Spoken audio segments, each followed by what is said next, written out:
21મી જૂન એટલે કે યોગ દિન સમગ્ર દેશ નહીં પણ વિશ્વની અંદર અત્યારે હાલ ઘણા બધા એવા દેશો છે કે જેઓ પણ આજે યોગ સાથે જોડાઈ ચૂક્યા છે।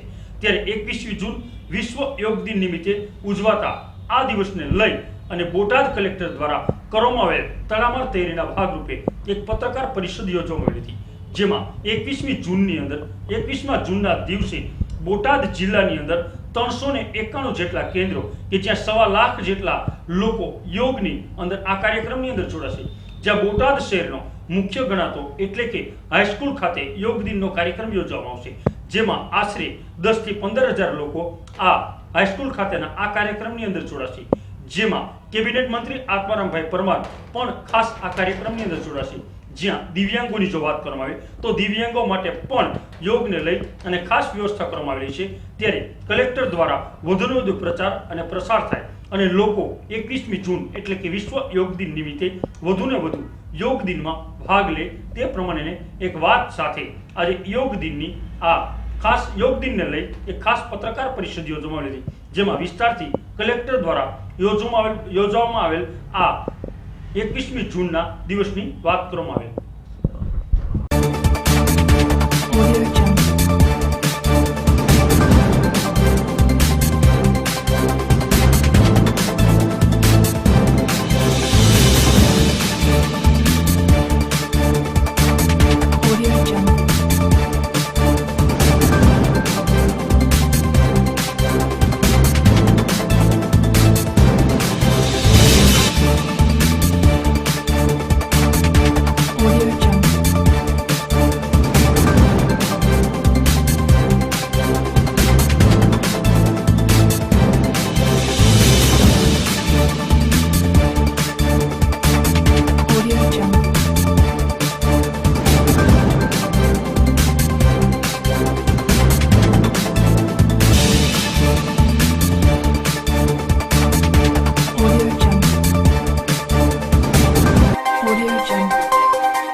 સ્વાગત છે। જેમ આપ સૌને ખબર હશે કે આંતરરાષ્ટ્રીય યોગ દિવસની ઉજવણી આપને થઈ રહી છે। 21 જૂન આખા ભારતમાં આખા વિશ્વમાં એની આયોજન થઈ રહી છે અને આજ 21 જૂનના રોજે આપના જિલ્લામાં પણ જિલ્લા કક્ષાથી માંડીને છેક ગ્રામ્ય કક્ષા સુધી વિશ્વ યોગ દિવસની ઉજવણી થવાની છે।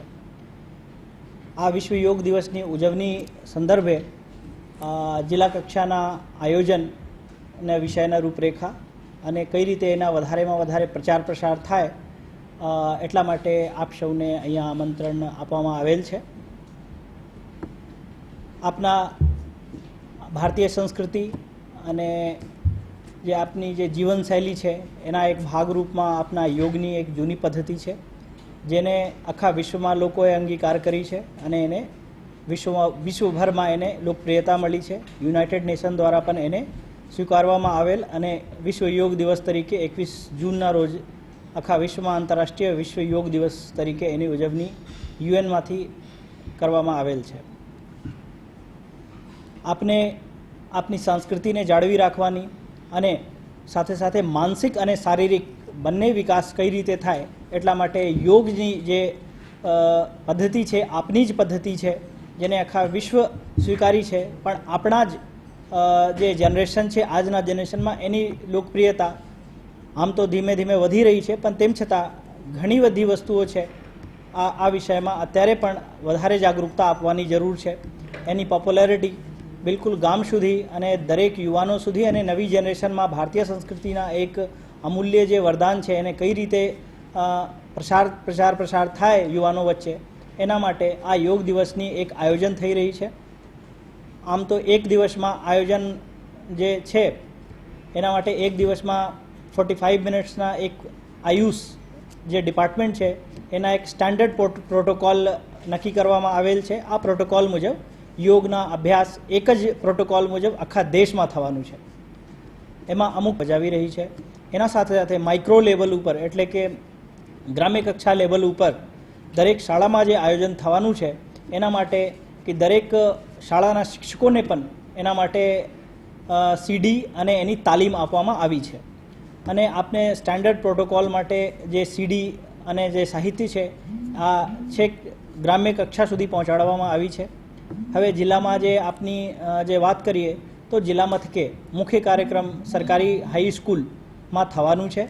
અને એના સિવાય કૃષ્ણ સાગર તળાવ છે ત્યાં પણ અત્યારે આમ જગ્યા તો લિમિટેડ છે, પણ આ જ લિમિટેડ જગ્યામાં લગભગ 500થી 1000 એના પાડા ઉપર લોકોની એક આપને મનોરમ દૃશ્ય ઊભા થાય એટલે આ જગ્યા ઉપર પણ યોગની ક્રિયા નિદર્શન કરવામાં આવશે.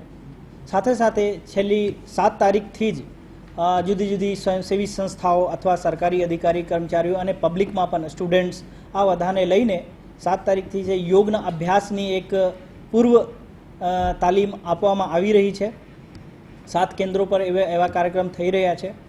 આ યોગ કેન્દ્રો આ યોગ જે કાર્યક્રમ છે 21 જૂનના આખા જિલ્લામાં જિલ્લા કક્ષાથી લઈને છેક ગામડા સુધી જે આપણે સંખ્યા ગણીએ તો 391 કેન્દ્રો ઉપર આ યોગના દિવસના આયોજન થવાનું છે.